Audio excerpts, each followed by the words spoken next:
नमस्कार। कुंभाकालीन स्थापत्य के संदर्भ में विगत कई व्याख्यानों में हमने मंदिर स्थापत्य की चर्चा आपके सामने प्रस्तुत की हुई है। आज पुनः बीए द्वितीय वर्ष इतिहास के द्वितीय प्रश्न पत्र राजस्थान के इतिहास के सर्वेक्षण के अंतर्गत कुंभाकालीन दुर्ग स्थापत्य एवं जलाशय स्थापत्य की हम चर्चा करने जा रहे हैं। हमारे देश में जैसा कि आप सबको पता है, दुर्ग निर्माण की भी एक समृद्ध परंपरा रही है। आप सबने यहाँ गागरोन दुर्ग और नौलखा किला देखे हुए हैं।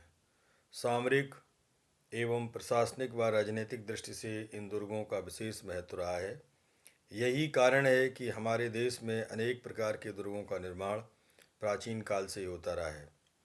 दुर्गों के इन विभिन्न प्रकारों का उल्लेख कौटिल्य अर्थशास्त्र, मनुस्मृति तथा मार्कंडेय पुराण में हुआ है।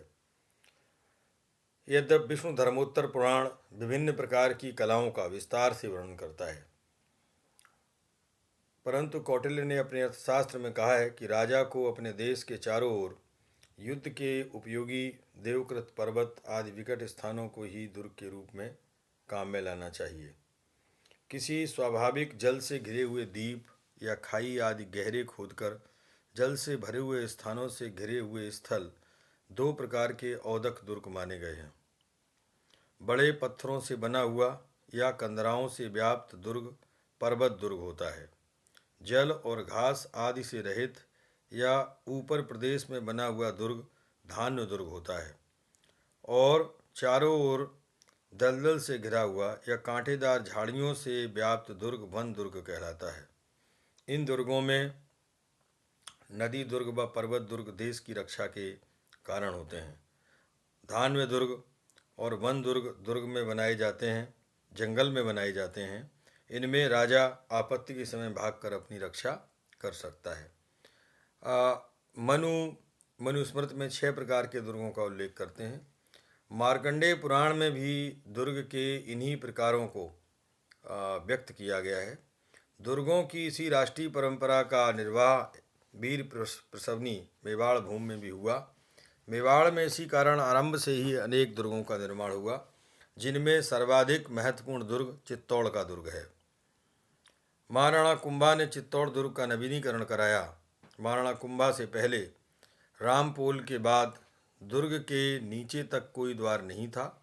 महाराणा कुंभा ने इस मार्ग को विभिन्न द्वारों से युक्त कर नवीन भित्ति द्वारा सुरक्षित किया।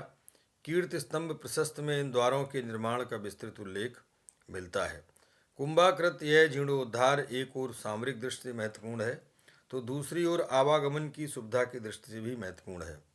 इसी प्रकार कुंभा ने अर्बुद मंडल में भी सुरक्षा की दृष्टि से अचलगढ़ और बसंतगढ़ के में दुर्गों का निर्माण करवाया, जिनसे राज्य गुजरात की ओर से आने वाले आक्रमणों की प्रदेश की रक्षा की जा सके। इन दुर्गों का निर्माण चित्तौड़ दुर्ग की शैली के अनुकरण पर ही हुआ। एतदर्थ इसमें भी हमें अनेक द्वार प्राप्त होते हैं तथा इन द्वारों के साथ साथ इन दुर्गों में जल संग्रह हेतु बापी व कुंडों का निर्माण भी हुआ। तो जो अचलगढ़ और बसंतगढ़ के दुर्ग हैं, उनका स्थापत्य की चर्चा हम यहाँ बहुत विस्तार से नहीं करेंगे, बल्कि जो पाठ्यक्रम और विभिन्न प्रतियोगी परीक्षाओं की दृष्टि से महत्वपूर्ण है, उनमें चित्तौड़गढ़ का दुर्ग और कुंभलगढ़ का दुर्ग ही महत्वपूर्ण है, तो इनकी ही चर्चा करेंगे। और वैसे भी आगे जो आपके यहाँ सिलेबस है, उस सिलेबस में जो स्थापत्य है उसके लिए जो इकाई 5 में दुर्गों के संदर्भ में दुर्ग वास्तुकला है, जिसमें रणथंबोर, गागरोन और चित्तौड़ के दुर्ग के संदर्भ में विस्तार से चर्चा की जाएगी। जहाँ तक कुंभाकालीन दुर्ग स्थापत्य का प्रश्न है, तो महाराणा कुंभा द्वारा निर्मित दुर्गों में जहाँ एक और उसने कुंभा ने चित्तौड़गढ़ के दुर्ग का विस्तार किया, वहीं उसके द्वारा निर्मित दुर्गों में कुंभलगढ़ का दुर्ग उल्लेखनीय है। गोड़वाण क्षेत्र की रक्षा के उद्देश्य से इस दुर्ग का निर्माण महाराणा कुंभा ने करवाया था। इसका निर्माण कार्य जो है लगभग विक्रम संवत 1495 अर्थात 1438 ईस्वी में आरंभ किया गया था तथा निर्माण कार्य पूर्ण हो जाने पर चैत्र शुक्ला द्वितीया संवत 1515 ईस्वी को इसकी प्रतिष्ठा की गई थी।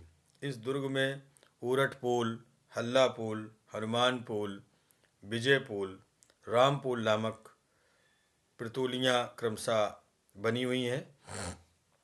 हनुमान पोल के बाहर हनुमान की एक प्रतिमा है जिसके विषय में कहा जाता है कि महाराणा कुंभा इसे मंडोर से लाया था।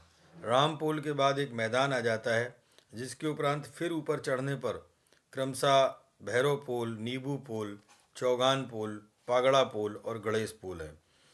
इस अंतिम प्रतोली के उपरांत चामुंडा माता का मंदिर है एवं कुंभा के महलों के भग्नावशेष प्राप्त होते हैं। दुर्ग निर्माण कला की दृष्टि से यह अत्यंत कलात्मक दुर्ग है। मार्ग की विकटता, जंगली रास्ते से मार्ग जाता है एवं निर्माण की जटिलता के कारण यह अजेय दुर्ग रहा है। मात्र एक बार अकबर के सेना अध्यक्ष शाह बाजी खां द्वारा ही इसे धोखे से जीत लिया गया था, अन्यथा इसमें कोई जीत हासिल नहीं कर पाया। निजामुद्दीन तथा फरिश्ता ने भी इस दुर्ग की अजेयता का उल्लेख किया है। सन 1458 ईस्वी अर्थात विक्रम संवत 1515 में जब मालवा के सुल्तान के शहजादे गयासुद्दीन ने इस दुर्ग पर आक्रमण किया तो उस समय वह भी इस दुर्ग की विशालता एवं अजेयता को देखकर आश्चर्यचकित हो गया। इस दुर्ग के निर्माण का भी सूत्रधार मंडन के द्वारा ही हुआ था। तो इस तरह से जो ये दुर्ग स्थापत्य है कुंभा काल का और जलाशय हैं अपने आप में बहुत महत्वपूर्ण हैं। तो इसी के साथ स्तंभ की भी जो परंपरा है वो भी कुंभा काल की है, जिसको हम अलग से कीर्ति स्तंभ जो कुंभाकालीन कीर्ति स्तंभ है उसके संदर्भ में आपके सामने चर्चा करेंगे।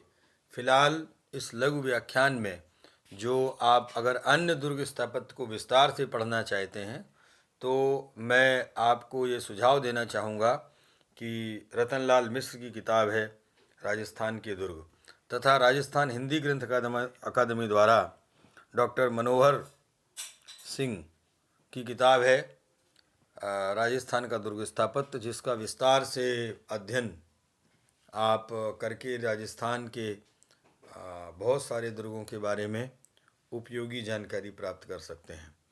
तो राजस्थान में जो दुर्ग हैं उनकी जो समस्या है अन्न और जल की केंद्रीय समस्या रही है और अन्न और जल की समस्या के कारण ही जब घेरे पड़ते थे, उन्हें बाहरी शत्रु की सेना घेरती थी तो उनमें अन्न और जल की कमी नहीं होती थी, तब तक ये दुर्ग को जीतना संभव नहीं होता था। किंतु जैसे ही अन्न जल की समस्या खड़ी हो जाती थी तो इस दुर्ग के दरवाजे खोल के लड़ना उनकी व्यवस्था हो जाती थी। अन्यथा चित्तौड़गढ़ और कुंभलगढ़ के दुर्ग इतिहास में जिस तरह की गौरव की भावना को प्रवाहित करते हैं वो अपने आप में अनोखी है। तो कुंभाकालीन दुर्ग स्थापत्य एवं जलाशय के अंतर्गत आप इन दोनों दुर्गों को विस्तार से पढ़ें और अगले व्याख्यान में हम आपको स्तंभ जो इनके हैं उनकी चर्चा करेंगे। और यदि इससे संबंधित कोई जिज्ञासा आपके मन में है तो मेरा आपसे आग्रह रहेगा बार बार कि कमेंट बॉक्स में जाकर के अपना कमेंट अवश्य लिखें ताकि आपकी जो जिज्ञासा या प्रश्न है उसका समुचित समाधान किया जा सके।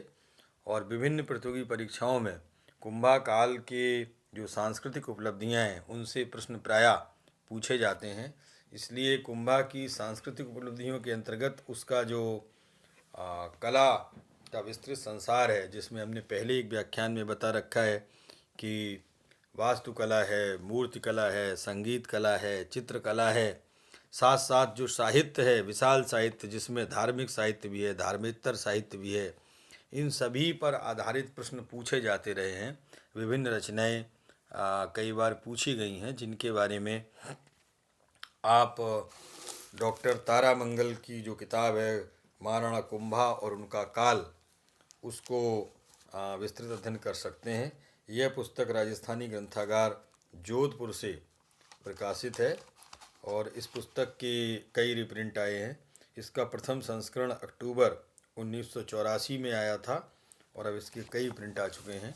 तो आप ये जो महाराणा कुंभा और उनका काल किताब है, इस पुस्तक से आप अध्ययन कर सकते हैं। धन्यवाद।